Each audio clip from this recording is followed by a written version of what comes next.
lost my best friend to 23. She left her body in Harvard above me.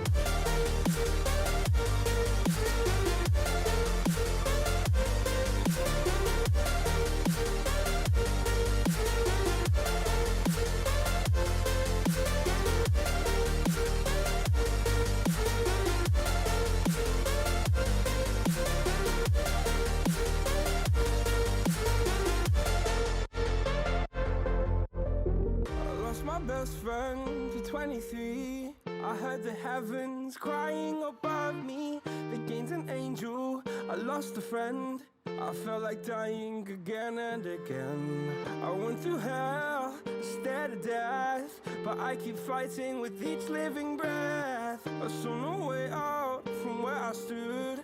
Felt like the fire had burned me through. Now you're gone, I'm alone. I guess it's time to get better. Through the pain, I will go alone. If I fall, break my bones, I will scream even louder. 'Cause I'm not dying alone. I lost my best friend.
Lost my best friend to 23. She left her body in Harvard above me. I saw no shadow, I looked around, searched every building and home that I found. I saw no shadow, but felt a glow. The warmth inside me, it kept me afloat. It felt like heaven had found my bones and gave me comfort when I feel alone. Now you're gone, I'm alone. I guess it's time to get better. Through the pain, and welcome back to the Owlet tournament. My name is Mysfyt, and we've got another episode of our Nest podcast for you tonight. We got a lot to talk about as playoffs are getting close. Some teams have been eliminated, and some teams have conditions that need to be met if they want to continue in this tournament. So we'll be talking about all that here on the show tonight. Joining me in the booth tonight will be Solarr from Rogue Dragons and Mistercrit from Otter Oxide. Both of you have yet to be on the show this season, so why don't you give us a little bit of an introduction about yourselves? We'll start off with you, Solarr. Yo, so I'm the manager for Rogue Dragons. Recently new caster. Might have seen me in the games the past 2 days, I think. Don't do too much playing, but getting into a little production stuff now. Crit, what about you? Yeah, I'm the assistant coach slash analyst for Otter Oxide, also a moderator for Owlet, also the quote unquote historian. Been a part of Owlet for over 3 years and happy to still be going. All right. Very cool. Very cool for both of you. Excited to have you on the show tonight. Let's start off here with our recap of the games from this last week. Had some good ones. We'll start off with the best one, in my opinion, which was pretty recent, actually. It was just last night. We had Crusaders versus Los Beefers to be. And this one was kind of predicted to be, pretty heavily in favor of Los Beefers. We talked a lot about on last night how Los Beefers is good at that Sigma ball composition, the rock and roll, and it's how it's really, really good against the brawl composition that Crusaders kind of one tricks, right? But Crusaders actually gave us a really, really good game, and it was very close. It was a 3-2 in favor of Los Beefers, went to the final point of Busan, but Los Beefers were able to take it out in the end. Solarr, why don't you tell us about what you think about this game? Well, Crusaders did a bit better than I thought they would, honestly. I was thinking this was going to kind of be a stomp in Loose Beefer's favor because I'm a little biased, of course, but at the time, like, I was thinking Rogue Dragons and Crusaders kind of run the same thing. And if Beefers is going to 3-1 us and we 3-0'd Crusaders, then it seemed to me like it was just going to be Loose Beefers 3-0ing Crusaders, but Crusaders actually put up more of a fight. There's a lot of mistakes from Beefers, I feel like, on some of the closer maps that could have been avoided. And if they just played a little bit better, I feel like it could have just been not nearly as close as it was. I think that's true. I definitely think I like they run a lot of weird stuff, but I definitely think their comps can sometimes come back to bite them. They have some comps that are like actual comps, like the Sigma Ball, but they were running like Sigma Winston for like Busan. They were running like Sigma Winston with like Torb and Yeah. Ada, and they won. And I was just like, okay. I mean, yeah, If that it's not Torb broken, saved them don't there at fix the it. end. Yeah, dude, Torb that turret MVP. came up huge. Torb turret, most valuable player Owlet season 4. You heard it here first. But yeah, we'll throw it to you now. Crit, why don't you tell us what you thought? Yeah, same thing. I kind of thought the match would be a little bit more one-sided than it was, considering Crusaders is a little bit more one-dimensional, in my opinion, than Beefers sometimes. But yeah, I think the match as it went on got even more intense. Even like the map 5 was like I was on the edge of my seat. And by the end of it, man, like Tylo was hitting the shots, like Firebats. I think, in my opinion, is still like the best ball in this season. He proves to be a menace on that character. Definitely. Nah, he is definitely a shoe-in for that title. I mean, like we've seen some other players pull out the ball. Namely, I've seen Growly do it a couple times, but I don't think we've ever seen anyone run it as consistently as they do. They kind of live and die by their ball compositions. We did get to see him on a couple other things. He was running the Winston, I believe, for them last night. But still, he is a really solid player for this team. Los Beefers is definitely one of the most unorthodox teams in this league. I'm excited to see them clinch their playoff berth, I should say, with this victory over Crusaders. But I think that does it for this game. We can throw it over to our less interesting games this week. We have Otter Oxide versus Hyperion next. And this one went the way the standings said it would, not the way I said it would. Still wouldn't have a scene change, Joey. If you wanna, please not make me look stupid. Challenge failed again. Joey is the desk producer, but I think his job title to him just means how stupid can I make Mysfyt look while still keeping my job? And honestly, like every he does a great job of it. Yeah, he's really good at it, right? It's amazing. I'm really impressed by him. But let's get back on topic. Hyperion versus Otter Oxide. I predicted Hyperion here, even though I had Otters above them in my power rankings. And that was a little bit of maybe a little bit too mean. Maybe Otters took it a little personal because they kind of slapped Hyperion around for the most part. This one wasn't all that close in my opinion.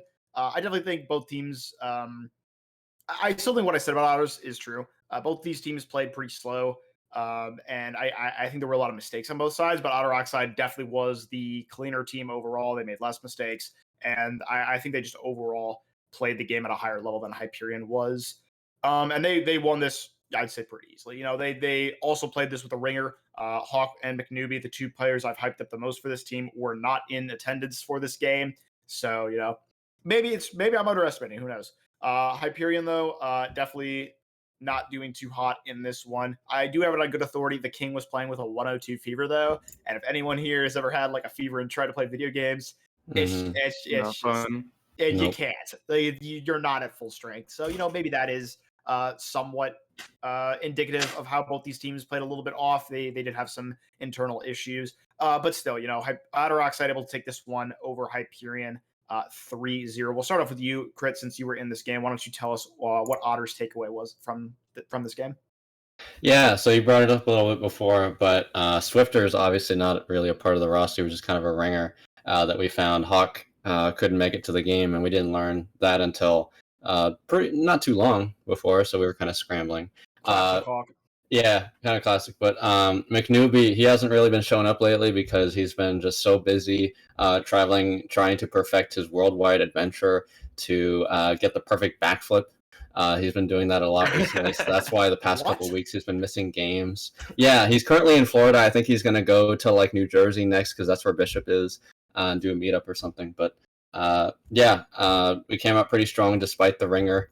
Switchers kind of came in clutch with a lot of fights on the Reaper. Miraculous is somebody that I think was kind of underrated sometimes. I think a lot of people hyped up McNewby coming into stage 2 with good reason. But considering Miraculous was intended, to be used as like a rotational piece this stage, and with McNewby's absence, he's really stepped up to the plate and done more than a serviceable job filling in for the time being.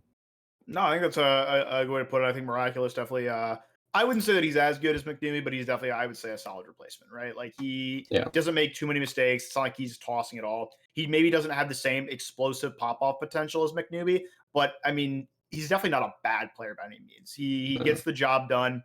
And I do think he is a very solid player to replace McNewby. We'll throw it over to you now, Solar. What were your thoughts on this game? So it sounds like I might have a little bit of a warmer take. I think that it was honestly a lot closer than what you guys are making it sound like. The control maps, it kind of seemed like both teams had a lot of difficulty just attacking, and every time they capped point, they just held it for half the game. And I think it went something like 200 to like 175 on control. It wasn't much of a stomp. And Rialto, it was pretty in favor of Otter Oxide, but King's Row was like really close. I definitely agree that Otter Oxide is the better team. I wouldn't say it's like by like a huge margin though over Hyperion, at least from what I saw in this match. The King wasn't playing to like his best potential, but neither was Otter Oxide. But I mean, honestly, I feel like the most weak parts of both teams are coming from the tank lines, just like their communication with the team and like how slow they play. Like I don't see Otter Oxide, like even though they are the better team in my opinion, they're not like making enough like plays that would really like show that they're like a whole lot better than Hyperion. I would agree with that. Sorry, Crep. No, you're good to have your own opinion, man. Appreciate that. I definitely I think the tank line from Otter Oxide definitely needs to make decisions faster. I think when they make decisions, they're usually the right ones, but oftentimes they make them a little bit too late, or like they miss opportunities because they just are a little bit slow, like like pushing an advantage. Especially in their brawl comps, I think this is an issue. I think it's less noticeable in their other comps just because like it's much more of like a ebb and flow in those rather than I know ebb and flow is more broad. It's much more of like timing, right? It doesn't matter if you do the right thing well enough, even if it's at like slightly the wrong time, you're going to get value on like a double bubble composition, right? But on like a brawl composition where it's like pushing those advantages is super important. I think we need to see Otter Oxide speed up those decisions if they're going to be back in the God Gamers tier of my power rankings. Spoilers, they're not. But yeah, no, I would agree with that. I do think Otter Oxide played this pretty well though. I think with their 2 star DPS players out, I think this is still a solid showing from them. Proves that the rest of the roster isn't carried by those players. So I think this is overall a win and a statement game for Otter Oxide. Crit, you want to add anything about your team or? No, I pretty much said everything I wanted to say about the match. All right, fair enough. Then we'll move on to what I think is the biggest upset of the entire season, actually. is that's Phoenix over Volume Zero. And that might be saying something, but if you remember, Volume Zero knocked off Beefers back in Stage One, and that was like no one saw that coming, right? And Phoenix, had been winless for the entire season of Owlet. We didn't expect them to really have anything, but they came out and they actually 3-1 Volume Zero, and it was like a somewhat close game, like 3-1. Phoenix wasn't in full control of the game, but I think they definitely played better and played overall more clean than Volume Zero, and that's why they were able to take it. Solarr's hit me with the already, so I'll give it to him first. He can give us his thoughts on this one. Yeah, so I feel like Phoenix kind of dominated Volume Zero, to be honest. Like the first map, not really. I mean, they did bring it to like 99-0 on one of the control maps, but then they ended up just turning it back 199. But that map, it was Volume Zero. But I feel like Phoenix like warmed up and they like got into like some sort of rhythm, and they were playing like genuinely like well, not just like well against Volume Zero. Like I think they were playing like much more from what you'd see from like a medium tier team rather than a team that hasn't won a game yet. Like I feel like if Phoenix played like they did the other day against like in every game, I feel like they have a chance against like a team like Hyperion or like even Crusaders, honestly, if they play as well as they did. They were playing so quick. The ringer that they had, the Smarty, was like looked like he was the best DPS player they've had on their team, and he was ringing for them. Honestly, they were playing really quick with the Ryan, the Lucio, and the May. They seemed so in sync the whole time. I definitely think that is a solid point. The thing that I always come back to about Volume Zero though is throughout the season their tempo has been like the slowest in the league. They take too long to set up. They take too long to make decisions. They don't have their full resources when they engage in fights.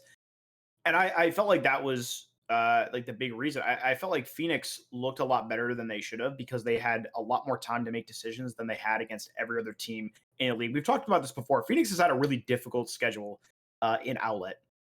I mean, they have faced the top teams like left and right. They've barely had games against teams that aren't top teams. And so this was their first game against lower rate teams. And yeah, maybe it's possibly underrated them a little bit being winless at all.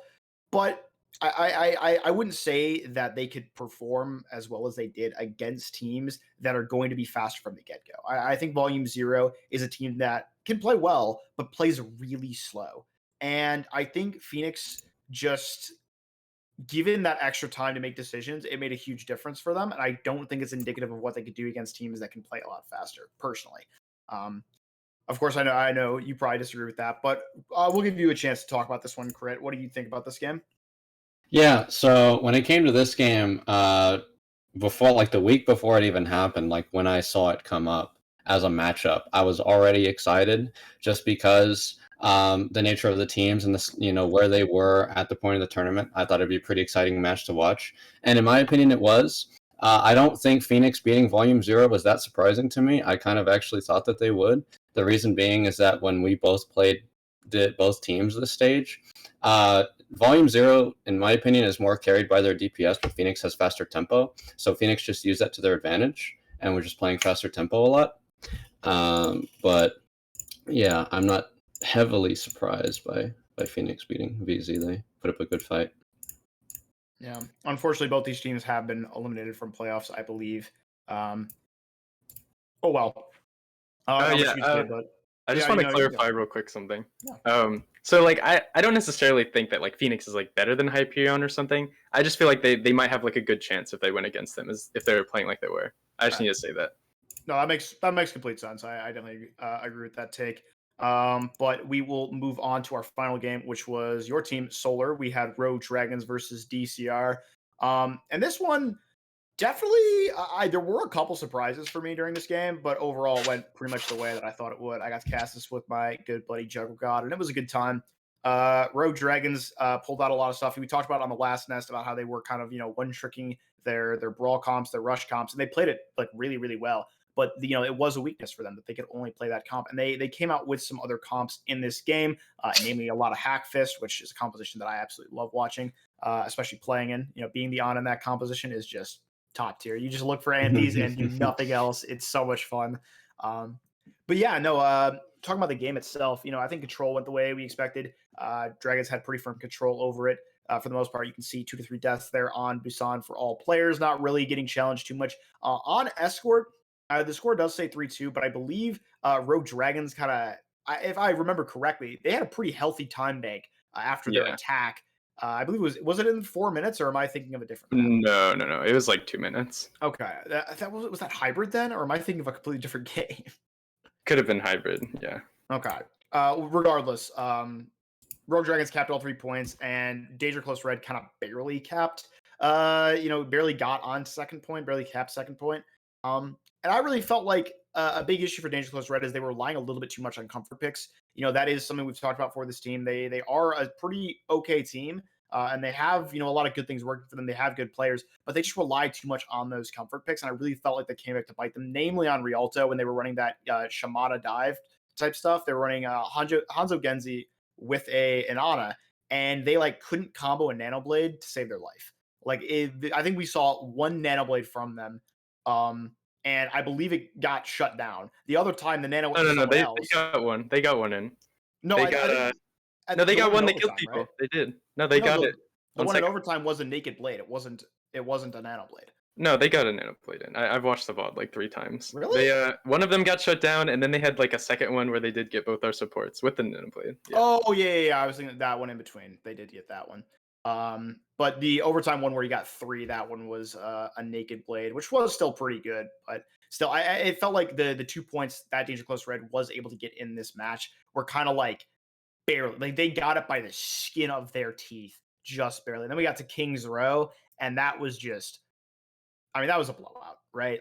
They didn't even cap first point. The Hackfist composition that Rogue Dragons won was really, really good. I believe this is a statement game from Rogue Dragons. They really took it to Danger Close Red and, said, you're not getting past us. I believe this does knock Danger Close Red out of playoffs, barring some really, really weird stuff happening in the games this week. We'll throw it over to you first, Solarr. This was a game you've obviously played in, so I'm curious to know your thoughts. Or they didn't play in, but your team played in, so.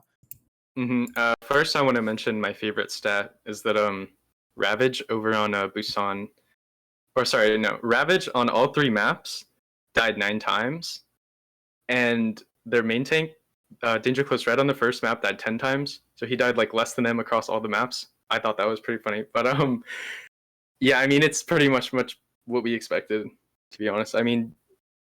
We were pretty dominant on control and hybrid, and Escort kind of came down to them winning a really opportunistic fight right at the end of the time bank on both points. And we C9'd on the second point to a high noon. So yeah, I don't know. I don't have a whole lot to say about it. Danger Close Red, they kind of play really slow, and I feel like there was a couple moments in the game where we literally just let them walk in and then walked in on them because they kind of just walk main and play really slow. Yeah, we talked a lot about Ravage, Raph, and Karma. You guys play a lot of that Somber Tracer on this map. And we talked a lot about how, the timing was really, really good from you guys.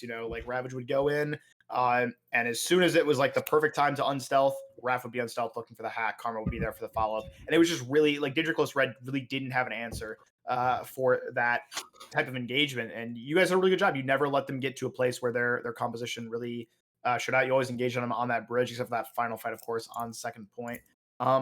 But yeah, no, this one definitely went the way we expected. I'll throw it over to you now, Crit, to see if you got any thoughts on this one. Honestly, not really. It kind of went the way that I thought it would. I think DCR kind of had a buff in stage 1 of having a Mickey Mouse schedule. That was, favored them a little bit, made them look pretty good. But as stage 2 went on, I kind of got it, expectations kind of changed. But yeah, Rogue Dragon's looking really good this match. I think I'd seen it relatively recently, but Karma is somebody that continues to be a really standout player. I think their DPS plays are definitely something that people shouldn't underrate.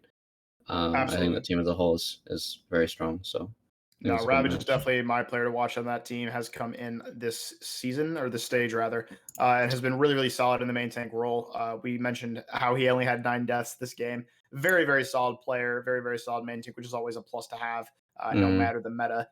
So definitely looking forward to seeing what Rogue Dragons can do this week against Paradise Tempest. But we'll talk about that in a bit. First, we got to go over to our standings and look at how these teams are doing. I believe we'll show our overall standings first. And this can give you an idea of where the league's at right now. Paradise Tempest still in number 1 after their dominant performance in stage 1, only dropping 1 game, being in stage finals to Team Growloo. Team Growloo, they're in second with a pretty similar record and just 1 extra map lost. So they're in the 2 spot. Otter Oxide tied with them in differential, but not record.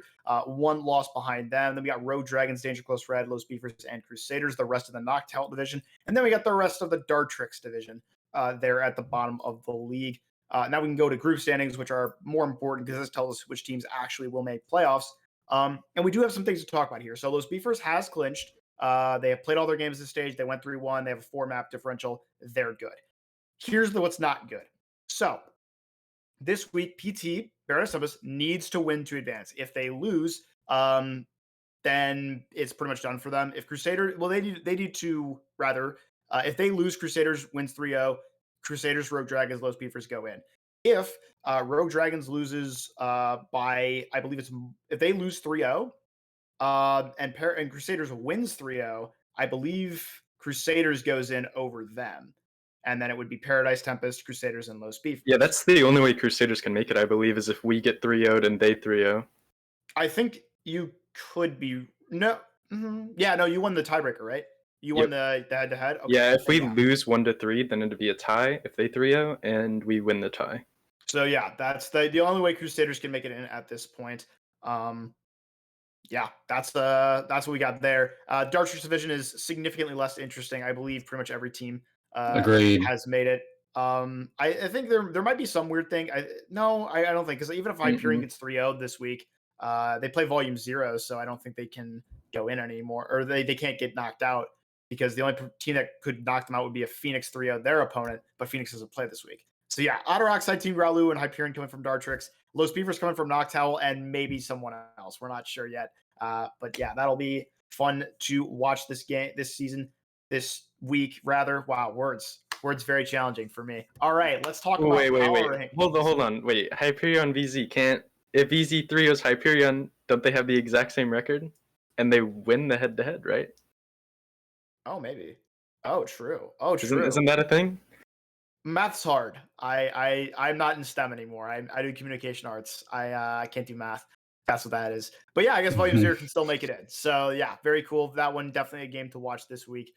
Let's throw it over to power rankings. But before we talk about power rankings, I want to discuss, we had a lot of stuff going on. I guess we will be talking about power rankings first, even though Joey, I told him specifically. Joey, you want to throw up the other images that we have that I sent to you? Love you, Joey. Thank you. All right. We had some discussion in the Discord last night about which players were the best in the league, and it got kind of heated. There were some very, very awful takes being thrown around. There were some very, very good takes being thrown around. I want to talk a little bit about this because we are getting close to Roll Stars being announced. There is some discussion about who gets the votes up in that channel. But yeah, no, we'll talk about the first graphic. I'll just go through these both pretty briefly, and then we can discuss what we think of them. The first graphic was made by Growloo and Contreras from Team Growloo. And this is they power ranked all the teams, and then they ranked where they thought the players in the league go. And you can see the power rankings there. Honestly, I would say those power rankings are like pretty standard. I don't really think there's any like super hot takes on there. They're all like pretty justifiable placements for all the team. The one I don't really get is Phoenix over or under Volume 0, even after Phoenix beat Volume 0. But yeah, as far as the main tank slot goes, I think Growloo number 1's a little bit of a hot take, since he's only been really, really good on like the Roadhog and the ball a little bit. Like his Ryan hasn't been like that inspirational. He kind of just feeds, and his team is good enough to like make it work. I think Azukari definitely deserves to be up there. I think he's a really solid player. And then you got like Marcus Firebats, Ravage. I think Ravage is criminally low. You got Bishop. Everyone else below that, I think, is like somewhat well placed. They haven't really stood out too much. For the off-tank section, I don't think Clown Dog should be that high. I think Harambe should probably be the number 1, in my humble opinion. We got PT Handley up there. We got Womps up there. We got Culture there, kind of in the mid. And then everyone else below that's a little, strange to me. I don't think Yellow Jello should be that low. I think he is a pretty solid off-tank. Off-tank is a really thankless job. So I can see why, on a team that's performed kind of like strangely all season, a little bit mid all season, it hasn't really stood out too much, but I do think he's a solid player. I would say this is titled Flex DPS, even though they have Egg Cushion here, which is weird. I don't think Egg Cushion does have a claim to being that high, and I think Hawk comes from the bias of them all having played with him. We obviously haven't seen too much of Hawk on DPS this season, but I think this is like a somewhat okay placement. Then we got King, Karma 6s. I think Karma 6s should be above King, in my humble opinion. Sorry, King. Blue Jay, probably a little bit higher as well.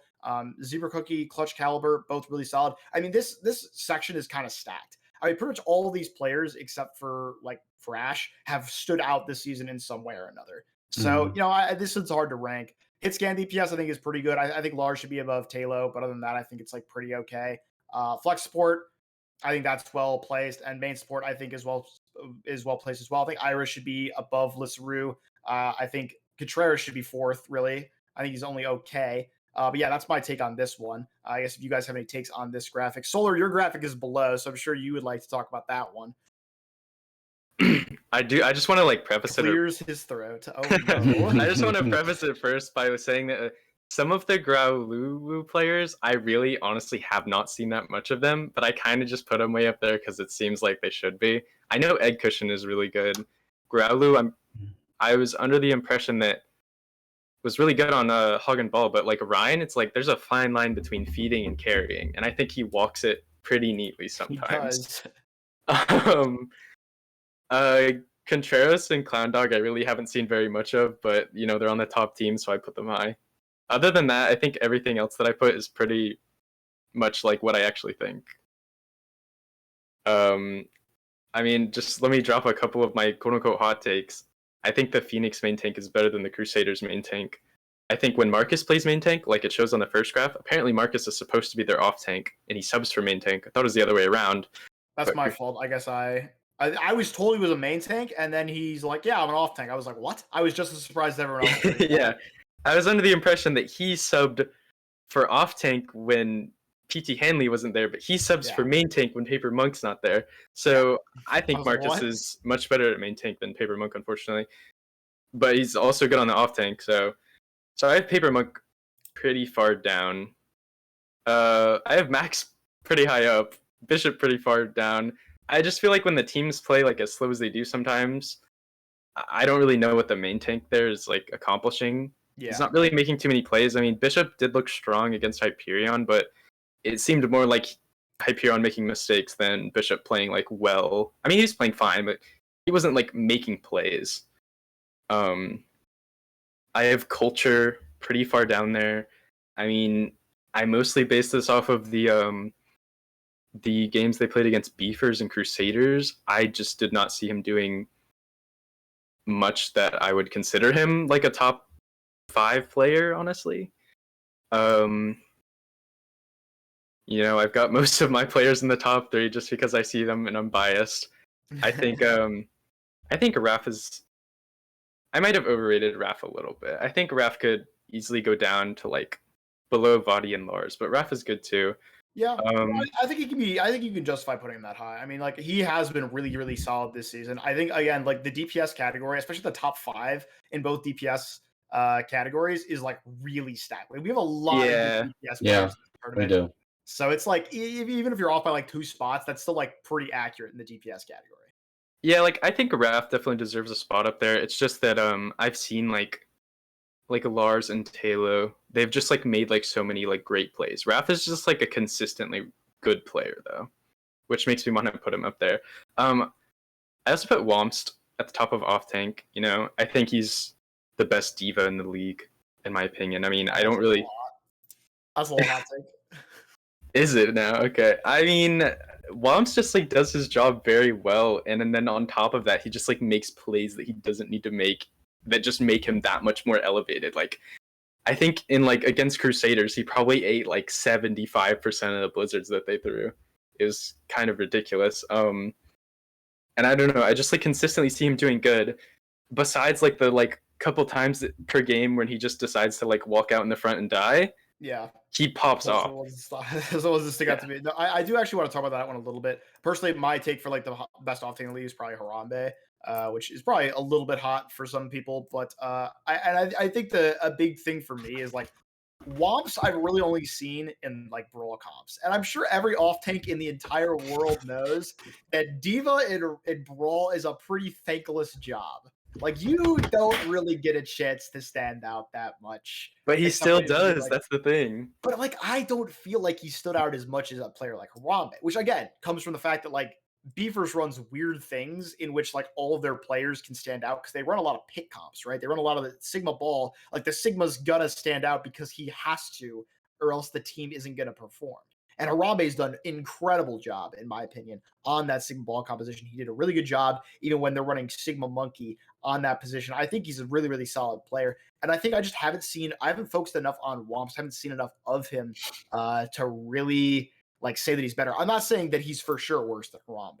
I'm just saying I haven't focused enough on him. I haven't seen him stand out more so than like Raf Karma or Ravage to say that he is a top off tank in the league. But I'll definitely be keeping an eye on him since you think of him so highly. Okay, I can accept that opinion. I think the other list had Persona P3 criminally low. Like you're putting P3 at the bottom of main support list. Yeah, P3 is the backbone of our team. That was a little Like, sus. like what? P3 ult tracks. He always, I don't know, amps at the right time. His beats are good. He shot calls sometimes. I mean, I don't understand why he's so low. Like, is there something you've seen of P3 that would put him at 8th?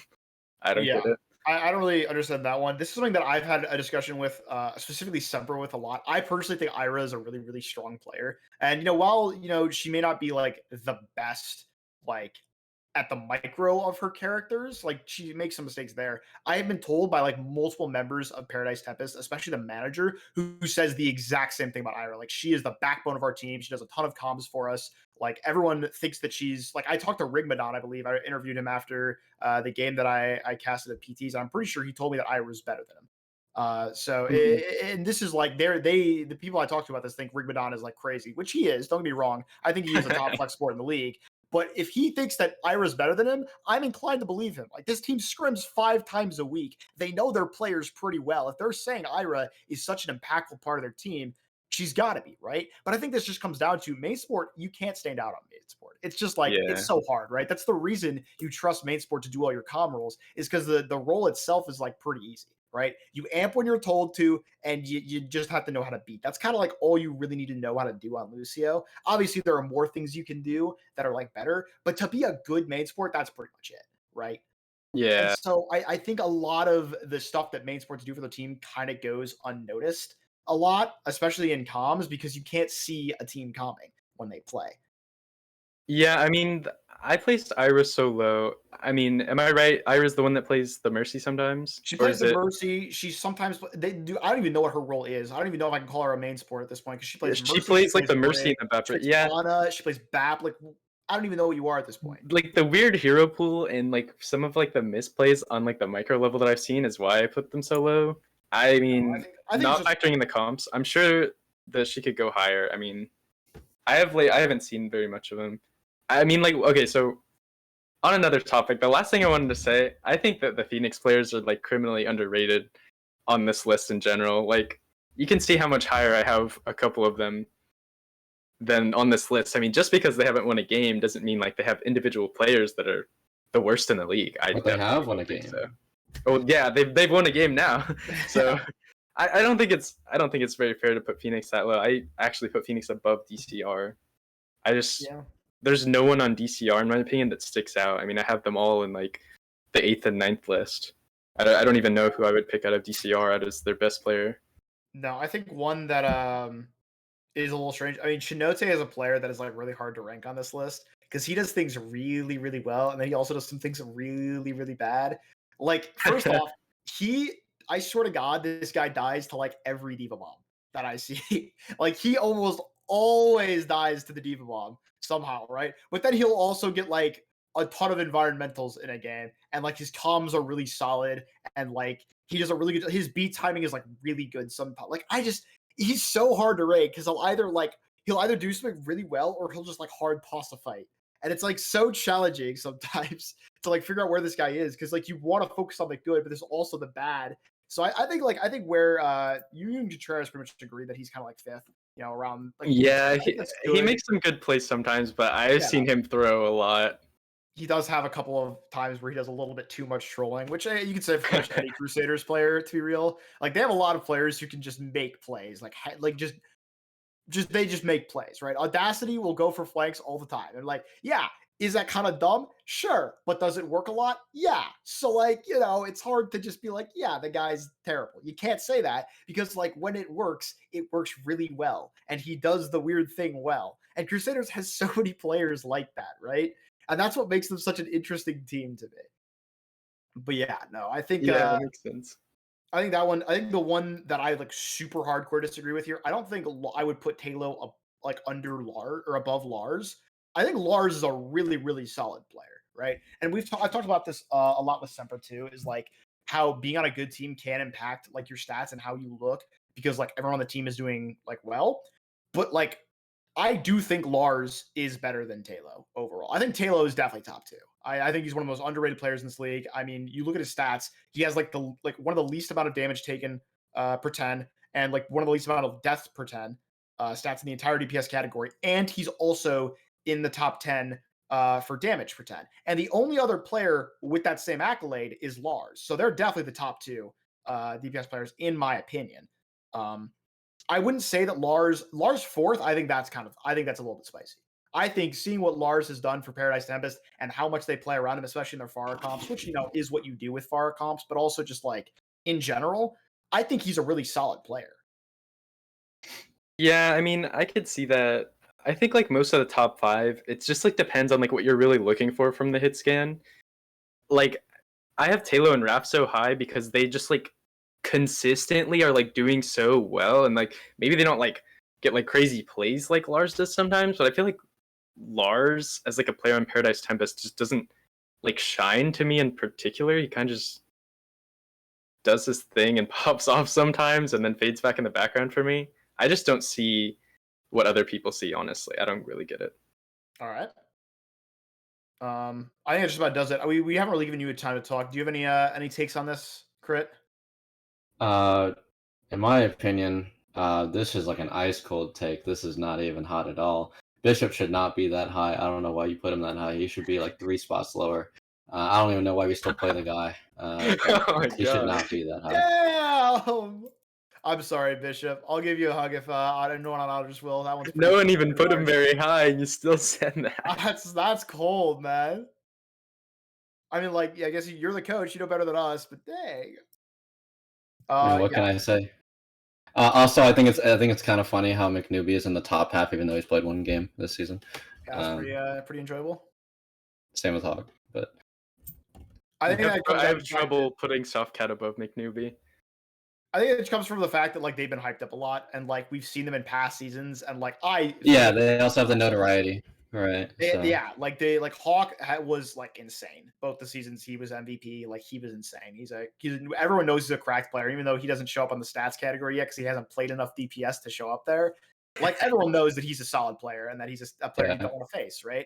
And I think the same goes for McNewbie, even though he is going for the world's best backflip. That world's best backflip. That was it. Trying to perfect the backflip, yeah. Trying to perfect the backflip. Strange individual, that McNeely. Definitely. He's a wild boy. What can I say? Truthfully. All right. Well, I think we will move on now to our power ranking section. I will point out really quickly. This wasn't actually the final graphic that Team Gralu prepared. Or Contreras and Gralu, I should say. I noticed that they had an updated one because I saw new messages in the season's discussions this morning, and I was like, yeah, I'm just marking that as red. I'm not doing this again. So my bad to them, I guess. They didn't really change that much, but you guys can check that channel. They've posted a few things down there for what they did change, so they can cover that. Let's talk about power rankings, right? We did get to see some players' takes. Let's talk about our takes. I'll start off with me because I always start off with me. It is my show. Team Gralu is still number 1. Literally no reason to drop them. They continue to dominate until they get beat, in my opinion. Until they get beat, they're staying up here. In the Decent Gamers tier, I didn't change really anything because I didn't really feel like anything needed to get changed. I think PT is still above Los Beefers because They've beaten Los Beefers. They played really well. They have a really good tempo. I can't say enough good about Paradise Tempest. They play the game really, really strongly. Their big weakness is the fact that they don't know what to do against comps they haven't scrimped against. When you scrimp 5 times a week, you lose a little bit of adaptability when like people are running Ball Hog or like Furry Dive, and it can hurt you. That's why they've struggled against the 2 teams. Look at the 2 teams they've struggled against. It's been Team Growlu and it's been Los Beefers, and that's because they run weird things, and they're just not ready for that, right? They can adapt to anything that's normal, anything that's meta, and they can beat it. Anything other than that, they'll struggle with, even though they can. We saw they did beat those Beefers, so they can in fact beat teams like that. But they still belong at the top of decent gamers tier, in my opinion. Rogue Dragons is right under Los Beefers. I think, I know Solarr specifically thinks that they're better than Los Beefers, but again, it needs to be proven, right? In the head-to-head, Los Beefers won, and I know Rogue Dragons has made strides to, change up the fact that they won Trick Rush. But in truth, the only team they've proven they could beat on things other than Rush was DCR, right? And yeah, they did stomp DCR. But I got to see you do it against the top team. I got to see you do it against a team that plays at your tempo to know that you've really gotten off those one-trick habits. And Rogue Dragons needs to prove that for me. And they'll have the chance to since they play a PT this week. Crusaders below RD, I still think they're pretty good. But, it's hard to put them higher when they are sitting 4th in the Noctowl division right now. They are underneath all the other 3 people there below in the Noctowl division right now, which is kind of how I'm looking at this. I still put them above Otters because in their loss to Los Beefers, they still played better than Rogue Dragons did against Beefers, right? So they were able to adapt better than Rogue Dragons were at the time. So I've got to give them the props for that. I don't think it was enough to put them above Rogue Dragons because I still think Rogue Dragons would win if they went head-to-head again. But, I definitely think I still have reason to put them above Otters. Otters, obviously, I dropped them. You can make fun of me for saying it's for Scrimbucks, but again, I need to see faster tempo from this team before I can put them above anyone in the decent gamers tier. So, it doesn't really matter. They're going to make playoffs anyway. So you guys can make fun of me then, but oh well. In the Some Sauce tier, obviously Hyperion and DCR. Both these teams kind of mediocre all season. Still have not stood out at all. And, we're towards the last game of the season, so I don't think they will. And then in the I Could Beat You Barehanded tier, these are the 2 teams that have been beaten barehanded time and time again. It's Phoenix and Volume 0. This is the only change in my entire power rankings. I have put Phoenix above Volume 0 because they won. Yes. That is the only change from last week's. Doing Phoenix justice. Yes, I guess. All right. And now we will throw it over to, I believe, Mistercrit's next. Some blazing hot takes on there. Absolutely blazing takes. So I'll go ahead and start off. What? Crit? NA production. Crit, you're all right there, bud? NA guest, really. Yeah. Okay. Yeah, anyways, like I was saying. Sorry, I got distracted. So I'm just going to preface this. And I'm going to preface this by saying, anybody that gets invited on the Nest and they, are on a team, I feel like if you don't believe in your team 100%, why would you not put them first? That's my defense. I believe in my team. I know them better than anybody else. Obviously, they've people say they're weird. People say inconsistent or whatever. But I've worked with a lot of teams throughout my career. This is my 7th Owlet team, and it's one of the best that I've ever coached. And most of my teams that I've coached have made playoff appearances, so I think that says something. But yeah, I don't have anything else to say. Besides that, I really believe my team can go far. PT, I think time and time again they've shown that they can be really strong on a variety of stuff. They don't really one-trick a comp. They're pretty versatile, and they have players that can all make really clutch and solid pop-off plays. And I think why else would I put them too much lower? Now this one's going to come as a little bit of a scorcher for some people. Putting TG in 3rd, right? And the reason for this, I'm going to back this up with records. So if you look at TG's historical records in terms of regular season, you can see that they half of their wins that they've gotten this season, they beat Volume 0 twice, and they beat Phoenix. And 2 of their other wins were against Hyperion, which we all know is not even a top team or even a mid-tier team. So 5 of their wins in the regular season were against arguably mid to bottom half teams in the season. They have looked strong, in like their playoff games. But I think that's something to definitely keep an eye on. And their comps, they can be a little wacky with the stuff they play, definitely more than any other team. But I think it can be pretty exploitable, in my opinion. Comps go crazy. Yeah, they really do go brazy mode. But next in terms of the mid tier, now I do want to clarify, like when I mean mid, like there's a big swing, like in terms of like there's a big difference to me between like Road Dragons and like Crusaders and like Beefers. It's like a pretty wide range. I think Dragons or Rogue Dragons is like definitely like the top of that area. They've shown really nice compositional play, not only on Brawl, but they show that they can play other stuff besides that. There are other teams in the mid tier that are more one-dimensional than they are, and I got to give them credit for being able to show good looks and different looks at that. But yeah, Beefers, they got the ball stuff that trips a lot of people up, and they also have really mechanically solid DPS players that can make big plays. Right? We talked about Tylo, about how he's a pretty big gamer, so nothing too surprising there. Crusaders. They're not a horrible team by any means, but they're pretty one-dimensional, right? They only really look decent when they play Brawl, and that's kind of a key word, decent. I don't think they look terribly strong in anything in particular, especially when they're not playing Brawl, which is something they try not to do. It's usually not too impressive to me, at least. Hyperion is the next one I have, and that's because it's kind of tragic to me. Oakley went from having like a star-studded performance in minors in that season that he played, and his team and like everything else he's kind of set up has not looked too great. Their only 2 wins this season have both been against the same team, and they were both 3-0s against Phoenix, so I think that tells you right there everything you need to know. I don't need to say anything else besides that for that team. DCR, as I said before, kind of a Mickey Mouse schedule in stage 1. VZ and Phoenix were 2 of their wins in that stage. And as the season's gone on, it's kind of been shown that haven't been able to keep up with most of the rest of the other teams in the league. And then VZ and Phoenix, in my opinion, they're pretty close. So I think, like I said earlier, I think VZ has more pop-off DPS players, but Phoenix has a faster tempo, and they definitely showed it in their recent game. But I think it's not. I think the bottom row of my power rankings is not hot take at all. I like your title for it, though. They attend matches. They do, in fact, show up to their matches. That is a take that is pretty ice cold. Everyone would agree with that.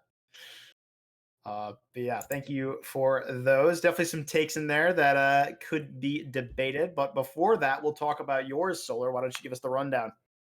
So, Crit made a good point about like why not put your own team at the very top, and my reasoning for not doing that is just I feel like we definitely have the potential to beat Graulu. I feel like if we played them right now, I don't think we would win. I think we still need like more time to practice stuff. To me, they kind of seem like low beefers but better. Yeah. And we haven't really, I don't know. I just feel like we have a little bit more stuff to work on. I think we could definitely give them a run for their money as it stands right now. What Crit said about the strength of schedule, kind of, about Team Graulu and why you place them so low. I mean, the same thing could be said for Otter Oxide. Like, you can say, they have a 3-0 record throughout this whole group, but they've played Volume 0, Phoenix, and Hyperion, so... Yeah, but we played Beefers, and, But you played Beefers, like, the first game, and Beefers has clearly gotten a lot better throughout. Gentlemen. I'm not trying to cause an argument. I'm just saying. No. You guys have your reasoning for putting Chi-Ji low, and that's my same reasoning for putting Otter Oxide low, is all I'll say. So, the first tier is pretty obvious. Second, I think that we could beat Paradise. I think we could beat anyone in B tier. I think Paradise Nimbus is definitely like a step above everyone else in B tier, but I personally still think that we're a tier above them. Otter Oxide is pretty good. I think they win like every single match they take below them, and they have like a chance against like Crusaders and Beefers, but I don't think like ideally that they win those matchups. But at the same time, I didn't feel comfortable putting them as low as Hyperion or as high as Crusaders, so I gave them their own little tier. I've got my C- tier, Hyperion, and a little bit of a worm take. I think Phoenix is better than DCR. definitely better than Volume 0 if they play every match like they played the other day. DCR and Volume 0 played so much slower than everyone else in the league. It's just, I think they would struggle against anyone that's not in their own tier. And that's kind of been shown. That's it pretty much. Well, yeah, I do want to discuss a few of the takes we have here. So the big reason why I think Team Gralu is the best team in the league and why they're going to win. If we look, and it's really low beefers. You just touched on a point that I was waiting until the Pred section to make. Team Gralu is pretty much just a better version of low beefers. They run complete comfort picks on off rolls, and they run it well because they know the game at a high level, right? And they, like Los Beefers, has challenged pretty much every other top team in the league besides Team Gralu. They've had close matches with PT. They've beaten both Rogue Dragons and Crusaders. I haven't played Otters since stage 1, so I mean, it's clear they're playing better. So I don't know how much stock we want to put in that victory. No offense, Crit. But Team Gralu does what they do better. They run weird things, and they have shown that they can stop even the best teams, more so than Los Beefers can. So I think it is strange, in my opinion, to put Team Gralu below them. I understand what you say about records, though. I do think that is a good point. Team Gralu has not been challenged, and they has not been challenged in a while. The last game I would say they've had where they actually had to play well to win would have been against Paradise Tempest, right? I mean, this stage that they've had has just been smooth sailing. The only other really good team in their division that you could even argue is Otter Oxide, and they play them this week. They haven't played them yet. They've had, 4 straight weeks of just easy games. Well, I guess, they had a bye 1 week, so 3 games. But maybe they're getting a little lackadaisical. Maybe they're not, scrimming as hard. Maybe they think they've got this. I definitely think it's possible. But I do want to hear a little bit more about it. Do you really think that when Team Gralu stops playing the weird stuff and actually tries, do you think there's a team in this league that can beat them, Crit? I still think PT is not that bad. I'm not. And I'm saying that because I'm not even really a PT simp. There's some people that have been on the show that have really been paid by PT. I think to gloat about how good they are. So, yeah, I think they could. I think obviously when it comes to that, obviously the majority of comps that people play in Owlet are relatively meta stuff, right? And TG has shown they can play both meta stuff and the wacky stuff, the stuff that people usually don't scrim against, they don't practice against, right? But I think scouting and counter strategy can really go far in terms of what people play against them, and I don't think they've really been challenged in that aspect by a lot of teams. All right, and then my other take, I got a question for you, Solarr, and this one's a little bit more. I can understand why you said that. It's pretty much the same justification for why Crit has his team first. You having your team above Paradise Tempest and Beefers. First off, I'm really excited to be casting the Rogue Dragons versus Paradise Tempest game this week. That one's gonna be really, really fun. Nice. I do have to ask though. You didn't play in the match, right? You just watched the I believe, right? In the Rogue I played in the Beefers match actually. Oh, you did play in it. Yeah. Okay, my bad then. I guess that does make it a little bit more clear then. But you seem to think that you guys can absolutely beat Beefers. You are 100% better than them. That game was only because you were one trigger comp. How long have you been scrimming different comps though? I mean, we've always been scrimming different comps. So we went into that game thinking that we were just gonna one trick rush because we thought we were good enough to just run rush and win, and why try to swap very much if we think it's gonna work? And it became pretty clear pretty early in the match that it wasn't gonna work. And we were less comfortable in some other things. It's not like we hadn't played it at all, but we lost a little confidence just because we weren't running the rush. It's not necessarily that we were bad at the other comps. It's just oh shoot, we're not doing what we thought we were gonna do. I think that if we played Beefers again this week, then we would definitely beat them. Okay. And I mean, people think it's a bias thing. I mean, it kind of is a little bit. I genuinely think our team is better than Paradise Tempest. I feel like I'm the only person in the world that seems to think that Paradise Tempest is a little bit overrated. I think. I mean, I was talking about it a little with their players earlier. I don't think culture is particularly strong in terms of a top 3 kind of thing. Azukari definitely is the backbone of their team. Very strong. Other than that, I mean, I don't see much about Paradise Tempest other than their overall teamwork that would make me think that they're better than us.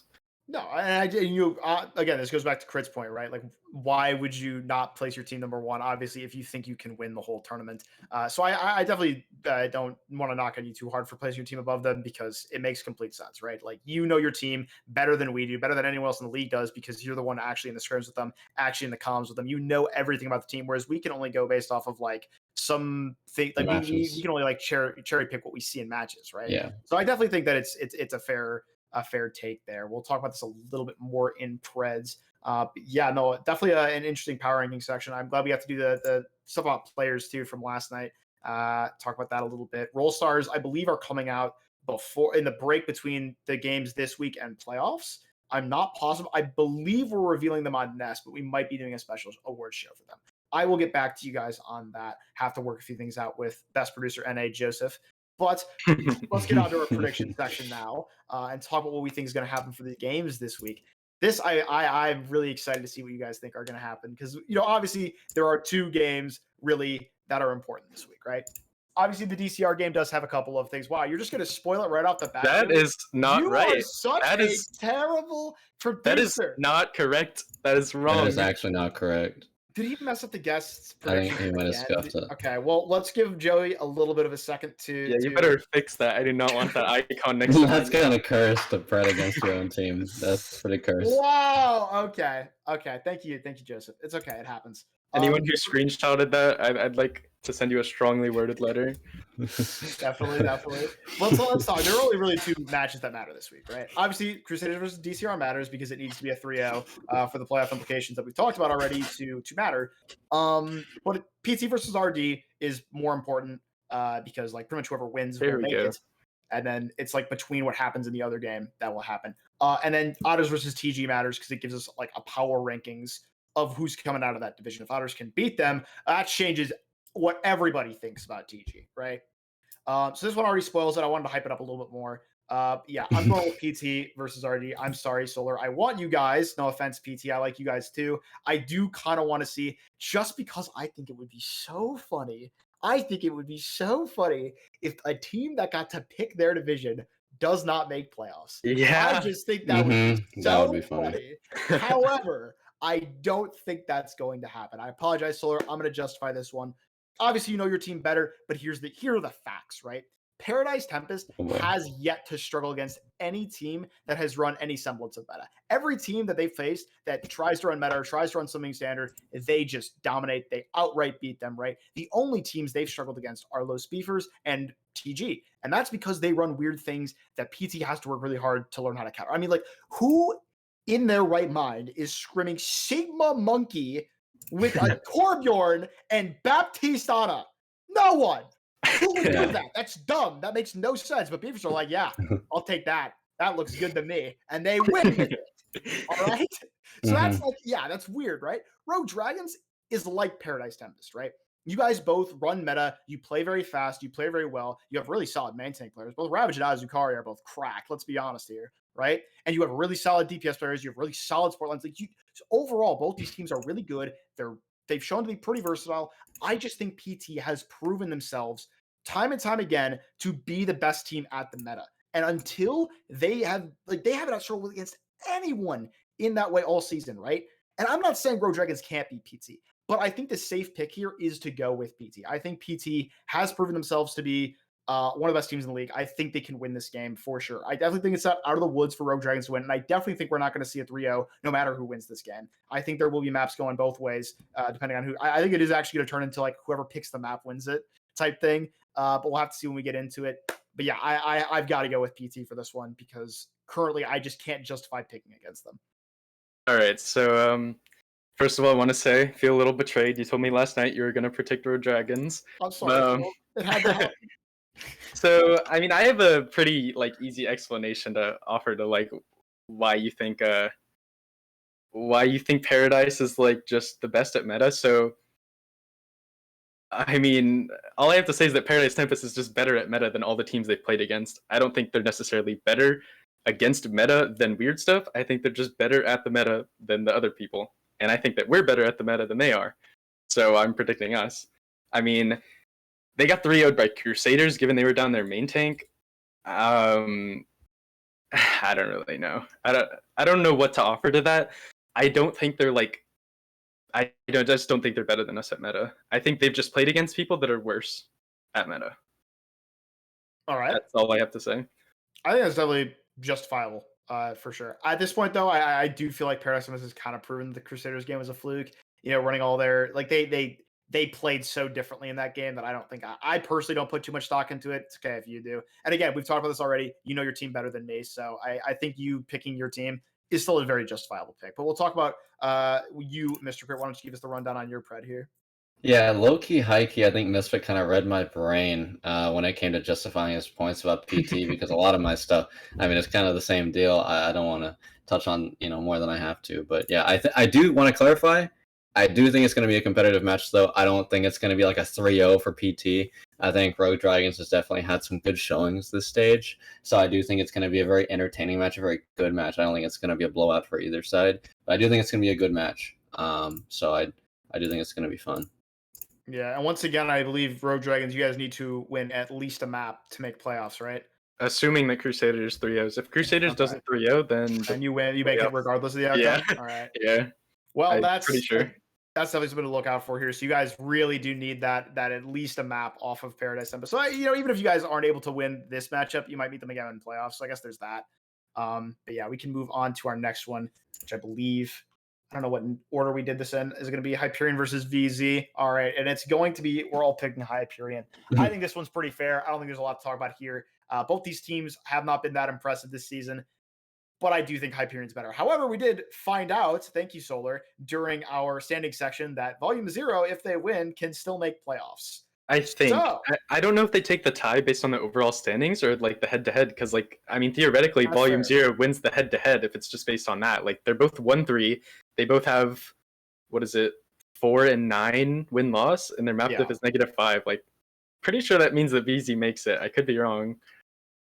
No, I think I think you could be right. Again, I'm just nest host. I don't actually do anything with the rulebook or anything, so I'm not exactly sure how groups work. But I'm pretty sure what they said, like the top 3 teams from the group go through. I think they're focusing on stage 2, and that stage 1 does not have an impact. But I could be wrong on that. I'm not Meteor Commissioner Joey, so I guess he'd have to tell us himself. But I still think Hyperion wins this. Yeah. I don't really think there's anything to talk about here. I think they're a better team than Volume 0. Yeah. I don't really. I just don't see how any world that Volume 0 takes this unless they just turn into a different team than they were on Tuesday. Yeah, I think. Sorry. No, you can go ahead. That's all I have to say. Well, all I was going to say is, as I clarified before, Hyperion's only won twice, and it was both against Phoenix, and Phoenix recently beat VZ. So if I was VZ, I would be kind of bummed that I lost to, before the game, the lowest ranked team in the standings. So I don't think that they're going to be able to mentally rally up and try to take on Hyperion as much as they'd probably like to. I don't think it's going to happen. I think that's fair. All right, next game. This one does have some playoff implications. It's going to be DCR versus Crusaders. I think it's pretty clear what we're all going to pick here. Wow. It's like I'm psychic, honestly. Whoa. I am so smart. This is an ice hot take right here. Ice hot. Definitely makes it clear what we think about this one. Yeah. Crusaders is winning this. I don't think there's really any way they lose this unless Clutch Caliber decides to turn on the turbo feed button in his brain, which I've seen him do. Don't get me wrong. But I don't think he can feed hard enough that DCR could actually beat them. I think Crusaders has proven themselves, even if they're not a top tier team, that they are still a very strong team, that they are a competitor, that they're a team that top teams have to take at least somewhat seriously if they want to beat. Even we can call them the PT versus Crew game all we want, but Crusaders did beat 5 out of the 6 starting members of that PT roster that we think is so good. So they're definitely a good enough team. I don't see any way they don't 3R DCR or 3-0 DCR, I should say 3R DCR. But yeah, no, I'm going with Crusaders on this one. Any other takes you guys want to add about this? I just want to say, I think there's like a decent chance that they don't 3-0. I think that DCR has potential to take a map off Crusaders. All of DCR's players are like pretty below average in my opinion. But I feel like Crusaders just has individual players that sometimes make like fight losing mistakes like often. Like particularly like Clutch Caliber and Paper Monk sometimes, they just do really weird stuff. And I feel like enough weird stuff can make them lose a map. All right. I think that's a pretty I do justifiable think that take. they're going to win now. I don't think it's going to be anything other than 3-1 or better. Yeah. No, I think that's a pretty justifiable take. What about you, Quit? My take: Crusaders wins. Very in depth. Good take. Elaborate. Good take. Definitely a banger there. All right, let's talk about what I think is going to be the most. This is by far the most interesting game because I kind of went from hyping up Otters to like kind of being lukewarm on them. This one's going to be Otters versus TG. I'm pretty sure I know how this one's going to go once we unveil this, but we can talk about it a little bit. Jay, this is the part where you unveil the so that Twitch can You unveiled the it. TG. I mean, is it surprising that it wasn't gonna pop up? Yeah, exactly. I mean, I expected this. It's pretty much the reverse of PT versus RD. I think TG wins this. I think TG has proven that they are a really solid team. I think if any team can really beat them, though, I think it is you guys. I know you guys do a lot of scouting over there at Otters. I know you guys talk a lot about like how to beat other teams. I don't know if you guys have good enough players, though. This is going to sound really mean. Wow. I don't think okay, look. No, I see where Mysfyt's coming from. You yourself said that Bishop needed to be lower than he was, right? And that could have been a joke, but Bishop definitely is not a top-tier main tank by any means, right? I think if you want to beat a team like TG on the weird stuff they run, you need to have engagements that are perfect. I think that's just how it has to go, right? You can have great DPS players like Hawk and McNewbie or Miraculous that can compete with the DPS over at TG, right? But the fact of the matter is, the big thing you need to be aware of is Karthik on Zen or Ana, where he can just hard carry, or Growlu on Hawk. Those are the two scariest things about TG and the weird comps that they run. Because those players make consistently. I'm absolutely sure that you do, right? And like, if you cannot have a perfect way to shut them down, if you cannot play that well every fight, they're going to get more value than because that's the team that they've shown themselves to be, in my opinion, right? And I do want to hear your take on this because I want to know what Otters is thinking about going into this game. But right now, I think that TG is a little bit too good. I think that Otters has a chance to win this. I definitely think they can at least take a map for sure. I think you guys are going to force them to play meta for sure. I think they're going to switch off their weird stuff and they're going to have to run the game like an actual team. They're going to have to come like an actual team. I definitely think they're going to struggle. But I still think TG comes out on top here. Fair enough, fair take. Yeah, I mean, if I was not me and I didn't have the inner workings of like seeing how my team functions, I would probably make a similar take, right? But as to your point you said earlier about not rating Bishop that high, there's a reason Variant's still on the roster. That's all I'm going to say. But yeah, I think as far as that goes, yeah, like I said, I mean, it's kind of similar reason to why Solarr wouldn't predict Paradise against their own team, right? Yeah. You know, I believe in my team to the best of our ability. I've looked at a lot of the tapes, the VHSs, if you will, of what Growlu does, right, and all their stuff. And we, experimentation in scrims. It's always fun. I'm not gonna leak too much, obviously, but we got some spicy stuff coming out that game that we haven't pulled out all season. That we're doing. That's all I'm gonna say. All right, but it's gonna be a good game. I think that's fair take. Obviously, again, same thing goes as with Solarr and RD. You know your team better than I do. Yeah, exactly. Your confidence level. Again, your take's probably more accurate than mine. Even if I am right about TG being right, the reasons I say that they could win are maybe not as accurate as the reasons you think you could win. Right? Like you just know more about your team. But Solarr, why don't you give us your take? You also predict TG. Why do you think that? Yeah, pretty much everything you said, Mysfyt, I agree with. But on top of that, I think even if they do force like a meta 1v1, like I'm sorry, Crit, but I think that like every single member of TG is just better at their role than Outer Oxide. Not saying that Outer Oxide is bad by any means. I just think that TG has like some of the best players on each role, so I don't foresee why they would lose like a meta 1v1. Like Egg Cushion is like one of the best DPS players in my opinion. Vati, Y, they're all really good.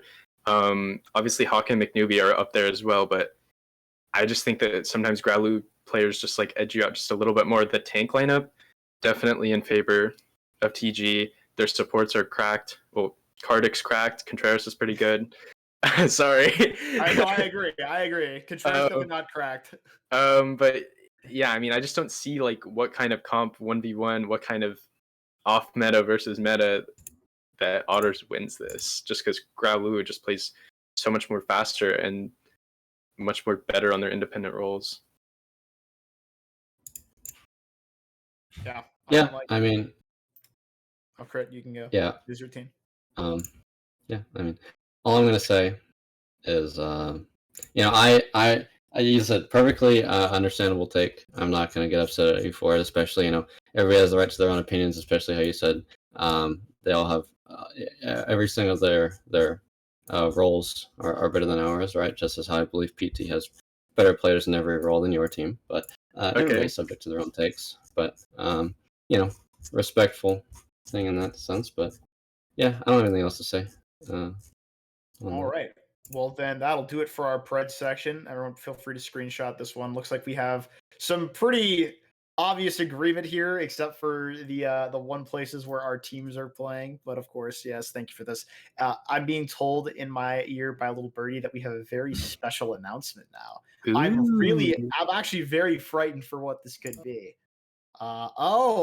Never mind. Yes, no, this is definitely a big congratulations here. Amintus has been here for quite some time, has been helping out a lot around Owlet, and he has been confirmed as now one of the coaches for Wisp in their upcoming season of, I guess, Open Division. But I mean, they'll probably make contenders trials, right? Like, they're pretty good, especially with Amintus coaching them. Like, come on, man. Like, they got this, right? There's a reason they put the brain emoji in the tweet. I mean, come on. I mean, he's nuts. Very smart guy. Definitely huge congrats to him. Big props to him. He's also working with Reflash now with production. So definitely moving up in the world of esports. Got to give him big props for that. But yeah, that's very cool. I think, at least. I know if you guys. Yeah, I don't really know much about that stuff, but it sounds like an accomplishment. Yeah. Nice. Congratulations, Amintus. Yeah, big congratulations, I think. Definitely well-deserved. The man's got a big brain just from watching his cast, so that's not too surprising. Yep. Yeah, definitely. All right, and that will do it for this very long Nest episode. I mean, this is the longest episode we've had since, I believe, our Stage 2 preview, or maybe it was our playoffs preview from last stage. Regardless, thank you guys both for coming out so much, giving us the takes. I thought we had a really good show tonight. Had some really interesting discussions about the league. I'm very excited to see how the games will go. Very excited for PT versus Artie, which will be happening tomorrow night. I believe TG Otters got rescheduled, if I'm correct. Or is that also on for tomorrow TG night? Otters being casted by me on Monday, 8 p.m. Yeah, Monday. It will be Monday. That one will be going me and Persona casting. Oh, that's going to be, wow. Yeah. I might have to mute that cast, to be honest. No, but all jokes aside, thank you guys both so much for coming out. Thank you to all the people in Twitch chat for coming out and continuing to support the Nest. I really appreciate that you guys have given me so much support, especially this season. It's really fun to always watch back these VODs and look what all you guys had to say about it. So thank you guys so much, and I hope to see you here for the games tomorrow and for the rest of the week. Yep. Thanks for having us. Yep. Absolutely. Shout out to Rogue Dragons, to the best. 23, she left her body and hovered above me. I saw no shadow. I looked around, searched every building and home that I found. I saw no shadow, but felt a glow. The warmth inside me, it kept me afloat. It felt like